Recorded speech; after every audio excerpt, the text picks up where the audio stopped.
రోజుకు 2 సార్లు ఉదయం సూర్యోదయానికి ముందు సంధ్యాకాలంలో, సాయంత్రం సూర్యాస్తమయం సంధ్యాకాలంలో తప్పకుండా దీపారాధన చేయాలి. దీప ప్రజ్వలన అనకుండా దీపారాధన అనడంలోనే ఒక ప్రత్యేకత ఉంది.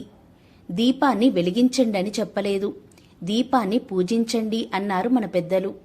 ఎందుకు అంటే దీపం పరబ్రహ్మ స్వరూపం, ఆత్మస్వరూపం.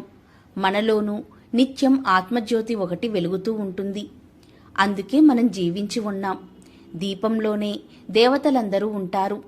దీపం వెలిగించిన మరుక్షణమే ఆ ప్రాంతమంతా దైవిక శక్తులతో నిండిపోతుంది. దీపం పెడితే చాలు, దేవతలు వస్తారు. అటువంటి దీపారాధనకు ప్రత్యేక నియమాలు ఏమీ లేవు. ఉదయం స్నానం చేసిన తర్వాత వెలిగించినట్లే సాయంత్రం స్నానం చేసి దీపం వెలిగించాలి. సాయంత్రం స్నానం చేయలేని స్థితిలో కనీసం ముఖము, కాళ్ళు